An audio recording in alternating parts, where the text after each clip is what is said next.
이사야서 49장은 별명이 종의 노래, 이렇게 별명이 붙어 있습니다. 종의 노래. 1절부터 3절까지의 말씀의 내용은 종의 부름과 종이 어떤 준비를 해야 하는지에 대한 말씀이고요. 4절의 말씀에 보면 이제 종이 그 부름을 받았는데 낙심하게 됐다라는 이야기고, 5절과 6절은 그 종에게 낙심을 물리치고 새로운 임무를 주신다라는 내용으로 구성되어 있는 말씀입니다. 이 종의 노래는 그야말로 종의 노래인데 1절 말씀에 보면 이런 내용들이 나옵니다. 섬들아 내게 들으라, 먼 곳 백성들아 귀를 기울이라. 여호와께서 태에서부터 나를 부르셨고 내 어머니의 복중에서부터 내 이름을 기억하셨으며, 이렇게 되어 있는데 여기서 섬들아, 이 섬을 불러요. 여러분, 구약 성경에 섬들아라고 나오는 그 말씀은 다 지중해를 가리키는 말입니다.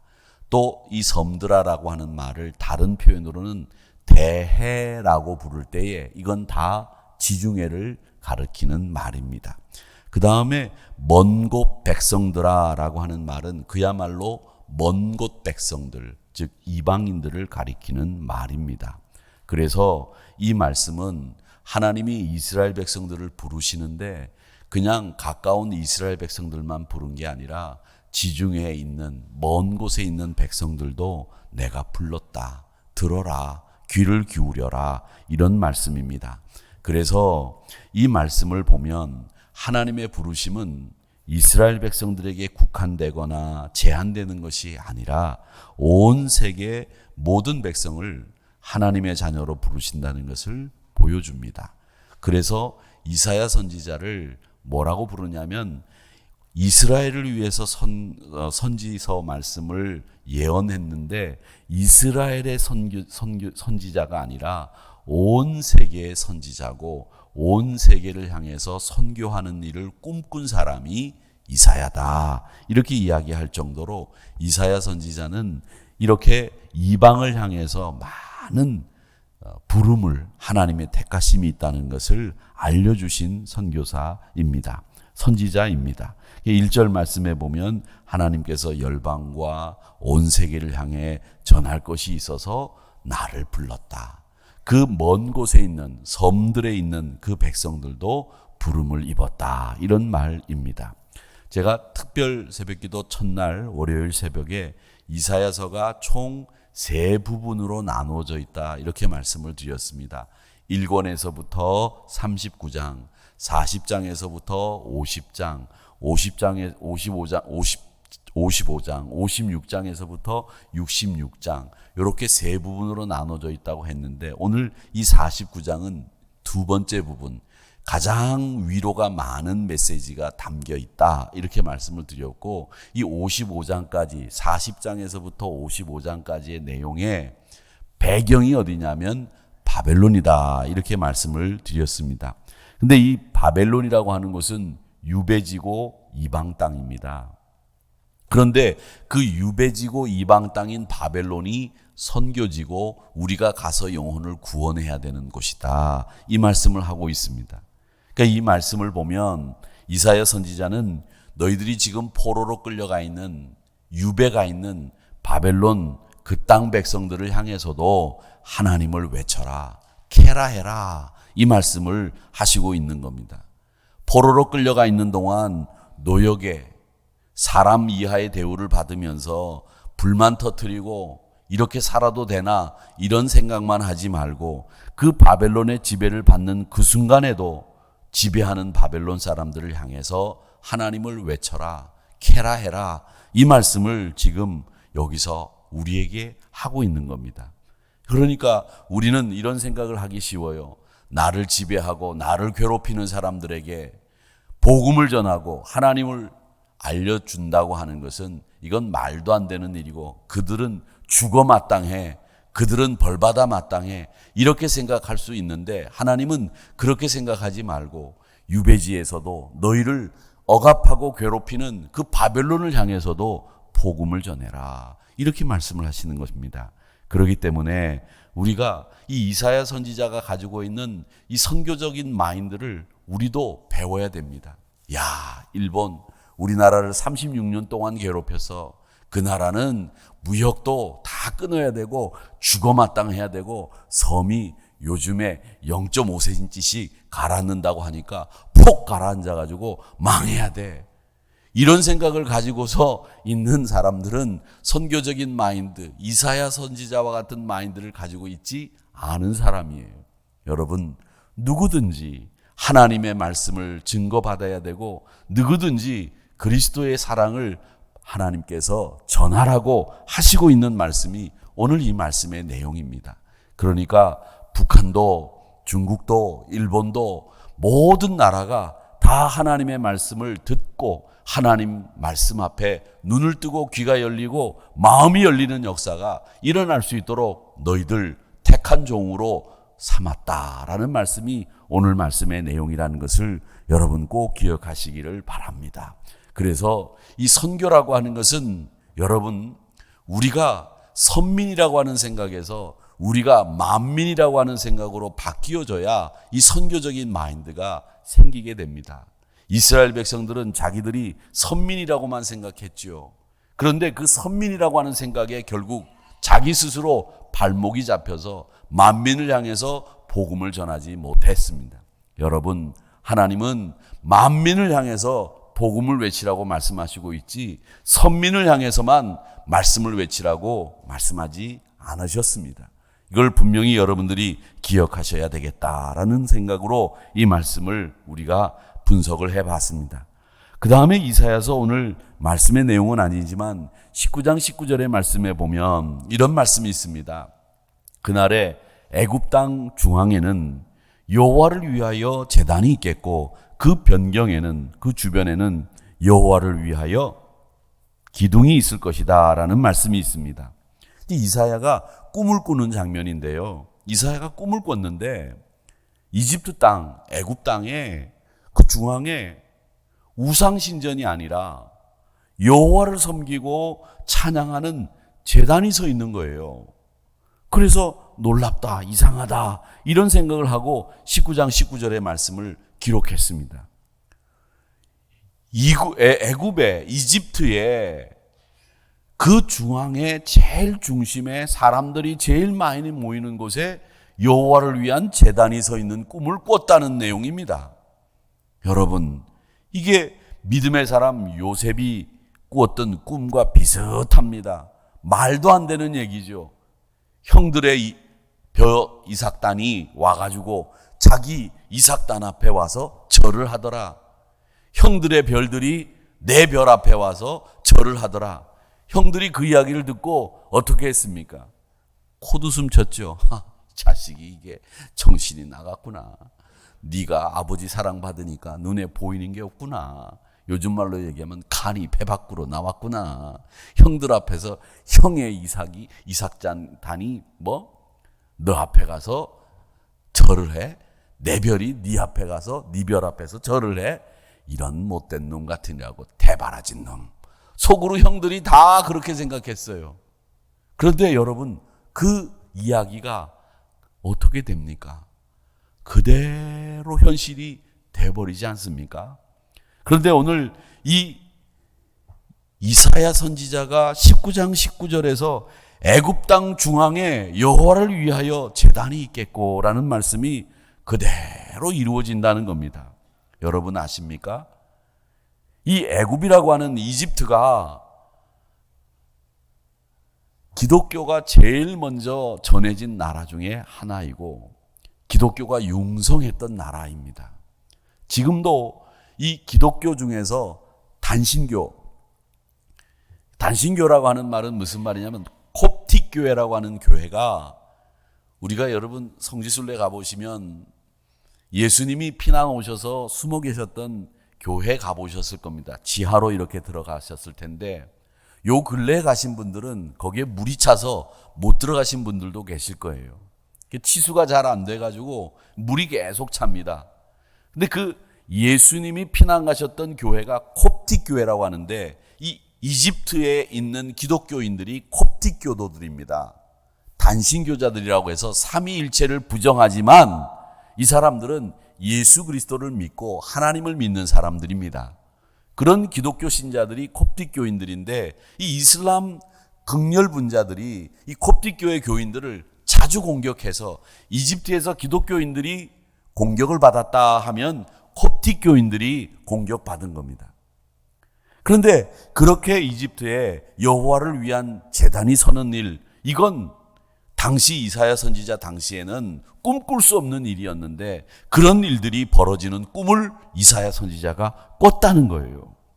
그리고 23절에 내려가 보면 그날에 애굽에서 아수르로 통하는 대로가 있어 아수르 사람은 애굽으로 가고 애굽의 사람은 아수르로 가고 애굽 사람이 아수르 사람과 경배하리라. 이 19장은 배경이 아수르라고 말씀을 드렸습니다. 1장에서부터 39장까지가 배경이 아수르다. 이 아수르와 애굽은 지금 세계를 다스리는 제패하고 있는 가장 강한 나라예요. 그런데 그 애굽과 아수르 사람들이 서로 왕래한다는 겁니다. 무슨 말이냐? 아수르가 있던 이 메소포타미아 지역은 유명한 문명의 발생지인 티그리스 강과 유프라데스 강이 흐릅니다. 이집트도 나일강이 있는데 문명의 발상지입니다. 이 지역들 사이에 낀 나라가 어디냐면 팔레스타인, 가나안, 이스라엘입니다. 메소포타미아 문명과 이집트 문명 사이에 끼어 있는 거예요. 그래서 늘 이 가나안 땅은 메소포타미아 지역에서 세력을 잡는 사람들의 먹잇감이 되고 나일강에 세력을 잡는 사람들의 먹잇감이 되는 지역이었습니다.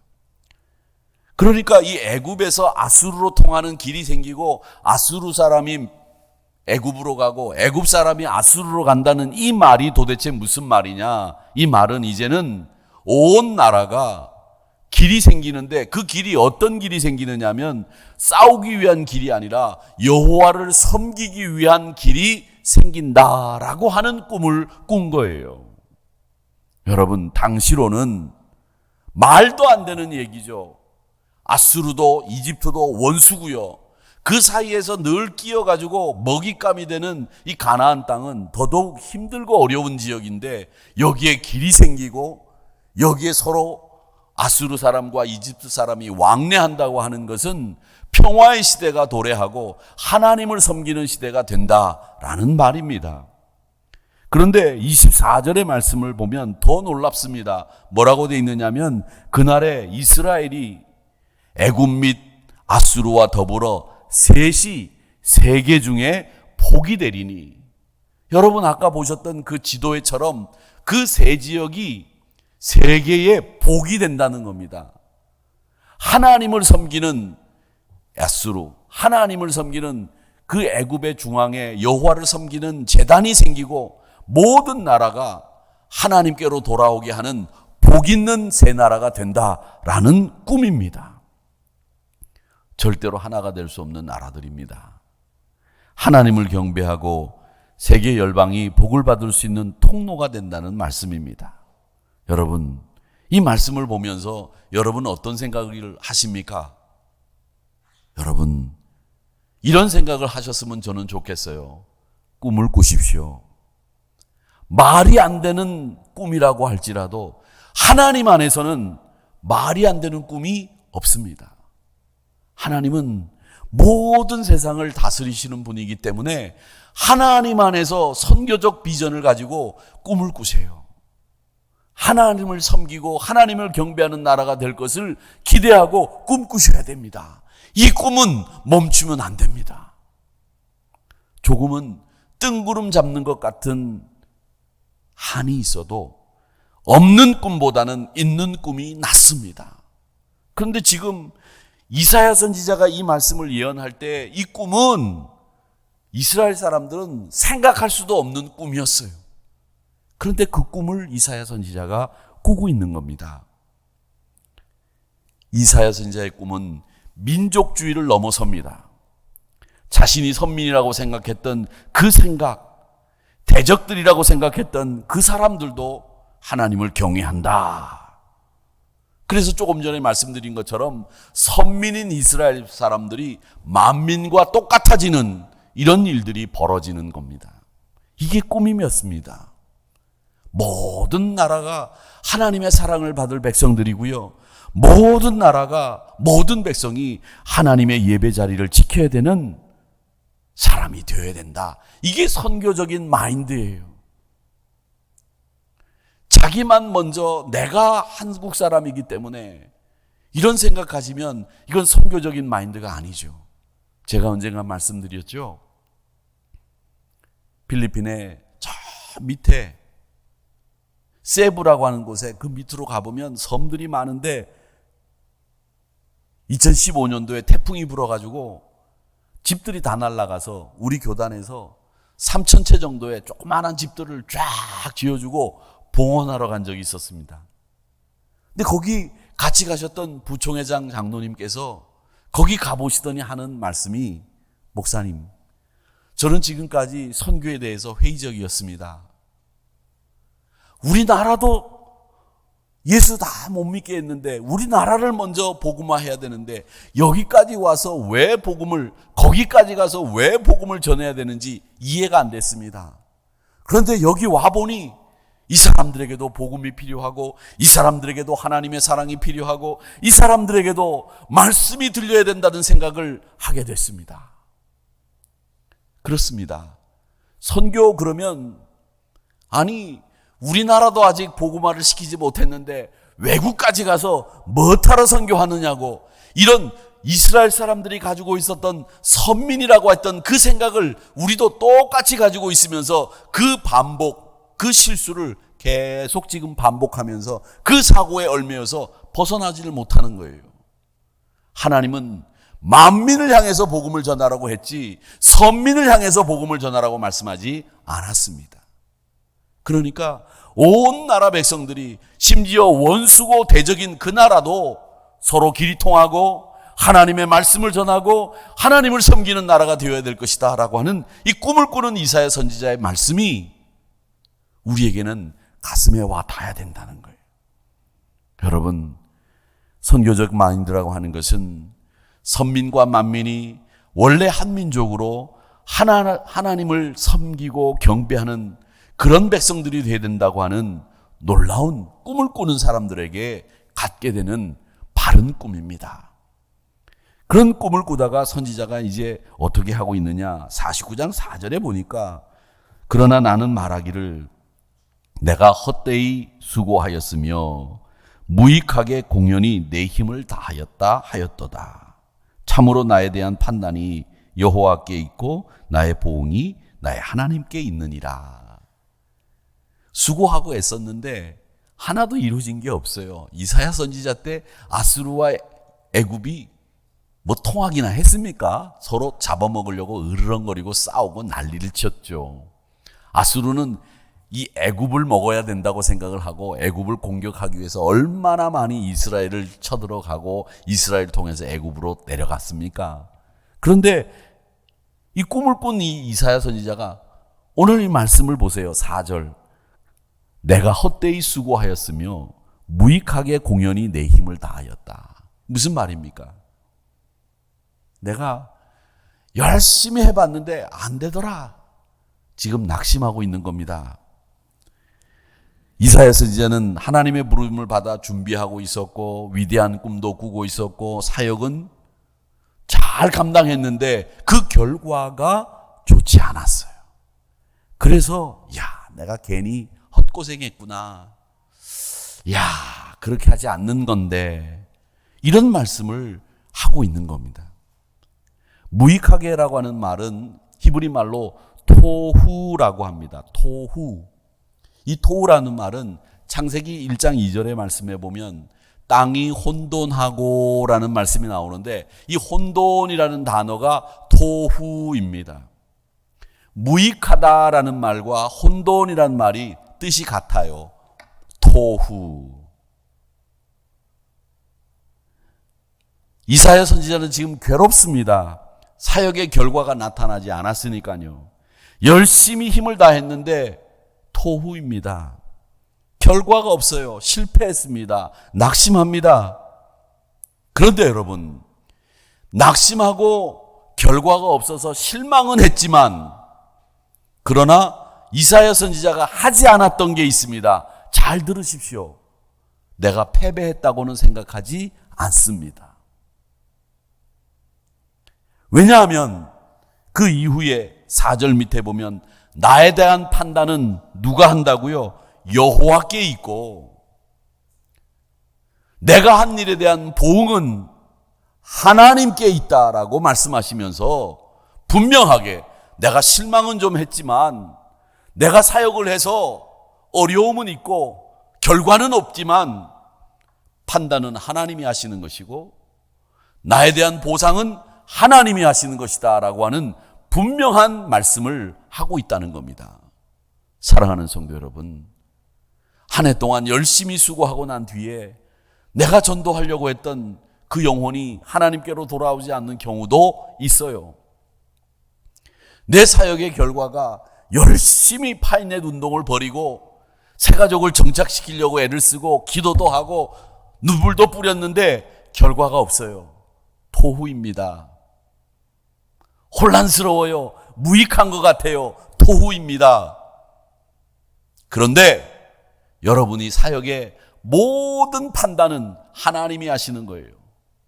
그 보응은 하나님이 하시는 겁니다. 그걸 이사야 선지자는 분명하게 말씀하고 있습니다.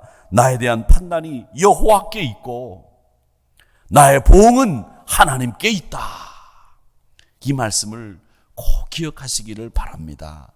여러분, 실패할 수도 있고 결과는 없을 수 있으나 패배는 없습니다. 왜? 하나님이 판단하시고 나에 대한 보응을 하나님이 하시기 때문에 그렇습니다. 사람의 눈과 하나님의 눈은 다릅니다. 종의 눈으로, 인간의 눈으로 보면 실패했고 끝났다고 생각하는 일들이 얼마나 우리 주변에 많습니까? 근데 여러분, 하나님의 일에 실패했다고 생각하지 마시고 더 중요하게 생각해야 되는 게 있어요. 그게 뭐냐? 일의 결과를 눈여겨보지 마시고 여러분들이 눈여겨봐야 될 것은 뭐냐면 나와 하나님과의 관계를 눈여겨보셔야 됩니다. 늘 일의 결과는 하나님이 하시는 거예요. 보상도 하나님이 하시는 거예요. 그러니까 그건 신경 쓰지 마세요. 하나님이 하시고 판단하시는 거고요. 여러분이 관심 가지고 여러분이 신경 써야 될 일은 하나님과의 관계예요. 사람들이 오해하고 있는 게 많습니다. 사업에 실패하면 인생도 실패, 신앙도 실패라는 생각하시는 분이 있습니다. 사업의 실패는 사업의 실패일 뿐입니다. 그건 신앙의 실패로 이어지는 일이 아니에요. 하나님과의 관계가 계속 돈독하게 유지되고 있고 하나님을 바라보면서 새로운 힘을 얻으면서 인내하면 이 낙심한 종에게도 새로운 고백을 하게 되는 거죠. 나의 판단은, 나의 보상은 하나님께 있습니다. 패배하지 않는 하나님의 종, 그 모습을 우리에게 보여주고 있는 거예요. 실패는 했어도 내 눈에 결과는 안 보여도 하나님과의 관계에 집중하면서 패배하지 않았다고 분명히 믿고 있는 이 이사야 선지자에게 하나님이 어떻게 하시는지 보시기 바랍니다. 5절입니다. 이제 여호와께서 말씀하시나니 그는 태에서부터 나를 그의 종으로 지으신 이시요 야곱을 그에게로 돌아오게 하시는 이시니 이스라엘이 그에게로 모이는도다. 그러므로 내가 여호와 보시기에 영화롭게 되었으며 나의 하나님은 나의 힘이 되셨도다. 아멘입니다. 사역에 실패했다고 생각하고 낙담하는 이 선지자에게 하나님은 새로운 힘이 되어주신다는 것을 보여주신 거예요. 그래서 나의 힘은 하나님이십니다. 그건 하나님과의 관계가 지금 건강하게 유지되고 있다는 말입니다.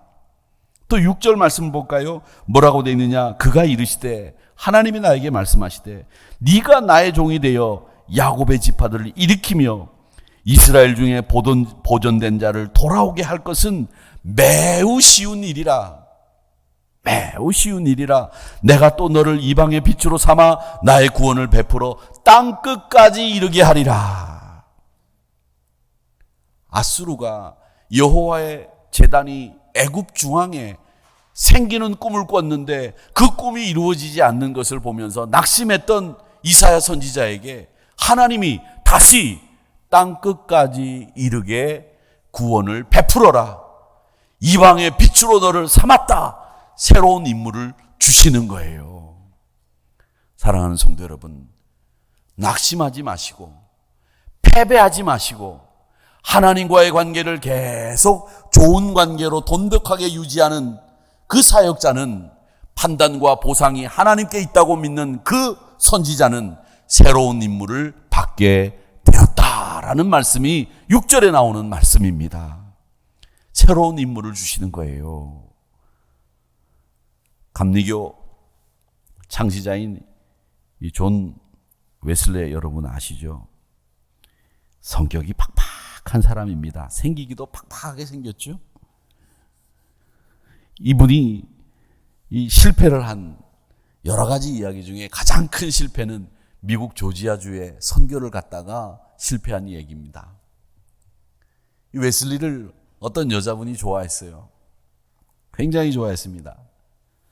근데 웨슬리가 경건 생활을 한다고 이 여자가 좋아하는 걸 알면서도 청혼을 하지 않은 거예요. 프로포즈를 하지 않았어요. 그러니까 이 여자가 웨슬리가 나를 안 좋아하는가 보다 싶어가지고 딴 남자하고 결혼을 해버렸어요. 그 여자도 너무 경솔했죠. 근데 웨슬리는 사실 그 여자가 마음에 들었거든요. 그런데 고백을 못했어요. 바보같이. 그래가지고 이 여자가 딴 남자하고 결혼을 했는데 교구에서 웨슬리가 목사이기 때문에 자기가 성찬도 집례하고 또 모든 가정사에 모든 예배를 집례해야 되는데 그 부부가 왔는데 그 부부에게 성찬도 집례 안 하고 나가라 그러고 따돌렸어요. 그래가지고 그 여자가 가만히 있었느냐? 그 여자가 그 지역의 유력한 집안의 딸이었습니다. 그래서 아주 악의적으로 웨슬리 목사에 대한 이야기를 퍼뜨려서 웨슬리가 거기서 결정적으로 실패하고 있다가 낙심해서 다시 영국으로 돌아가 버렸습니다. 그렇게 낙심해서 영국으로 돌아가는 도중에 배 안에서 모라비안 교도들을 만난 겁니다. 경건주의자들이죠. 열심히 기도하고 성령의 세례를 받는 이런 사람들의 기도를 보고 마음에 뜨거운 감동을 받았어요. 그렇게 그 감동을 받았는데 이 웨슬리에게는 그런 시련이 한 번뿐이 아니었습니다. 영국에 돌아와서 그가 주장했던 게 있습니다. 그게 뭐였느냐? 영국 성공회는 즉각 회심을 믿지 않습니다. 회심은 시간이 지나면서 단계적으로 회심을 해야지 한 번에 회심하는 건 있을 수 없다라고 믿습니다. 종교회도 그렇게 생각합니다. 근데 웨슬리는 즉각 회심이 있다라고 주장했습니다. 또 웨슬리는 즉흥 기도를 했습니다. 즉흥 기도라고 하는 말은 우리가 장로님들이 예배 때 기도하실 때에 기도문을 준비해서 기도를 하십니다. 어떤 교회에서는 장로님들이 기도문을 준비하는 것을 가지고 목회자들과 공유도 해요.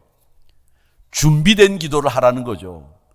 그런데 즉흥 기도라고 하는 말은 뭐냐면 그냥 갑자기 누가 기도를 시키면 그 자리에서 생각나는 대로 성령의 이끌심 받는 대로 기도하는데 때로는 그 기도가 성령의 인도함을 받지 못하는 인간적인 기도가 될 수 있으니 즉흥 기도는 하지 말라고 하는 교단이나 파가 있습니다. 영국 국교회는 성공회는 즉흥 기도를 인정하지 않습니다. 근데 웨슬리가 즉흥 기도를 하거든요. 또 웨슬리는 즉각 회심이 있다고 말하거든요. 영국 성공회하고는 맞지가 않는 거예요. 그래서 성공회에서 이 웨슬리가 목회하고 있는 교구를 뺏어버렸어요. 교구가 없는 거예요. 설교할 데가 없어요. 목회할 데가 없는 거예요. 그래서 웨슬리가 뭐라고 얘기했느냐? 웨슬리가 그래서 한 말이 나의 교구는 세계다라는 말이 그래서 나온 거예요. 그냥 나온 게 아니라 나의 교구가 세계다라는 말이. 그렇게 외치면서 말을 타고 전 세계를 향해서 설교를 했습니다. 그래서 감리교회가 탄생했습니다. 웨슬리에게 만약에 이 마음이 없었다고 한다면 웨슬리는 한 교구의 목사로 역사 속에 파묻힐 뻔했지만 그는 교구를 박탈당하니까 오히려 세계를 복음화해야 되겠다고 하는 큰 꿈을 꾸면서 사역을 키워나간 거예요. 즉흥 기도도 하지 마라. 즉각 회심은 없다. 거기에 반발해서 아니다, 있다. 이렇게 이야기하다가 교구를 박탈당했지만 세계가 내 교구라고 하는 마음가짐을 가지고 꿈을 꾸니까 위대한 감리교회를 만드는 존 웨슬리가 된 거예요. 이삭이 운물을 받아가 그랄 사람들에게 뺏겼을 때 실망했습니까? 아닙니다. 다시 팠습니다. 다른 운물을 또 팠어요. 다시 파고 난 뒤에 그 운물을 하나님이 지경을 넓혀주셨다 그래서 르호봇이라고 하지 않았습니까? 신나라고 애색이라고 쓴 운물이라고 가슴이 답답하다고 이름 지었다가 다시 운물을 파고 또 다시 운물을 파다가 이제는 싸움이 일어나지 않으니까 르호봇, 하나님이 지경을 넓혀주셨다. 그렇게 이름을 짓고 부엘세바로 올라가지 않습니까? 그 부엘세바로 올라가서 거기서도 운물을 팝니다. 창세기 26장 25절에 나오는 말씀인데 이삭이 그곳에 제단을 쌓고 여호와 이름을 부르며 거기에 장막을 쳤더니 이삭의 종들이 거기서도 운물을 팠더라. 르호봇의 경험이 있으니까 그랄 목자들과 싸우고 에색, 그랄 목자들과 싸우고 신나 이렇게 했다가 파고 난 뒤에 하나님이 그 운물을 축복하셔가지고 르호봇이 되는데 그 축복의 경험을 가지게 되니까 부엘세바에 올라가서도 운물을 또 파는 거예요. 운물 파기를 통해서 이 이삭은 신앙을 든든하게 만들어 갔습니다. 여호와 이름을 불렀다고 말씀하고 있지 않습니까? 하나님과의 관계를 흐트러뜨리지 않고 돈독하게 만들었다는 거예요. 하나님을 의지했다는 말이죠. 사랑하는 성도 여러분, 교구를 박탈당하고 세계가 나의 교구가 된 실패가 도리어 그를 위대하게 만들었던 그 일을 기억하십시오.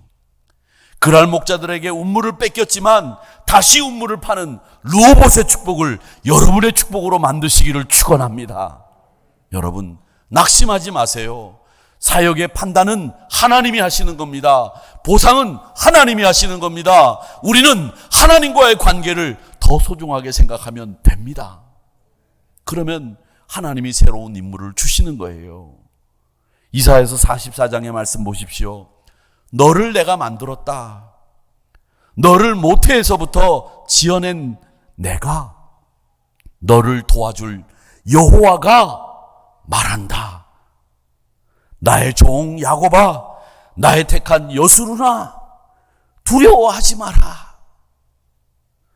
나는 목마른 자에게 물을 주고 마른 땅에 시내가 흐르게 하며 나의 영을 내 자손에게 나의 복을 내 후손에게 부어주리니 그들이 풀 가운데서도 솟아나기를 시냇가에 버들같이 할 것이라.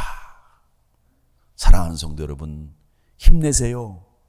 하나님이 시냇가에 버들같이 만들어주신다고 하지 않습니까? 왜 여러분이 판단해서 실망해요? 특별히 3절의 말씀에 보면 이스라엘아 여수르나 그렇게 얘기하는데 이 여수른이라고 하는 말은 이스라엘을 친근하게 부르는 명칭이에요. 여수른, 나는 목마른 자에게 뭘 주며? 물은 히브리 말로 마임입니다. 마임. 그 다음에 나의 영을 내 자손에게, 영은 루하으입니다. 복을 내 후손에게 부어주리니 복이 뭐냐? 베레카입니다. 마임과 루하우와 베레카, 이 세 가지를 네 자손에게, 너에게 주겠다는 거예요. 이사야서 44장 3절의 말씀에 이 물과 영과 복을 동그라미 쳐놓으세요. 여러분 성경책 사시면 44장 3절의 말씀에 물, 영, 복 딱 쳐놓으십시오. 하나님이 주시겠다고 약속하신 거예요. 그리고 우리를 어떻게 만들어 주시느냐? 시냇가에 버들같이 만들어 주시겠다고 말씀하셨습니다. 사랑하는 성도 여러분, 결과에 연연해서 사람을 바라보고 일을 바라보는 세상 눈으로 여러분 일을 바라보지 마시고 지금 하는 일을 주의 판단으로 판단하셔야 됩니다. 하나님의 일이기 때문에 하나님의 일은 하나님의 눈으로 바라봐야 되고요. 판단은 하나님의 손에 달려 있는 것이기 때문에 낙심해도 패배하지 마십시오. 새로운 임무가 주어집니다. 이방의 빛을 삼아주시고 구원을 열방에 외치는 새로운 임무를 주시는 거예요. 새로운 임무를 주시고 우리를 시냇가에 버들같이 만들어주시는 하나님을 의지해서 다시 우물을 파며 여호와 이름을 불렀던 이삭. 교구가 없지만 세계를 나의 교구로 삼았던 존 웨슬리와 같은 그 마음가짐 우리에게 꼭 있고 그 마음가짐으로 올 한 해를 승리하기를 주의 이름으로 축원합니다.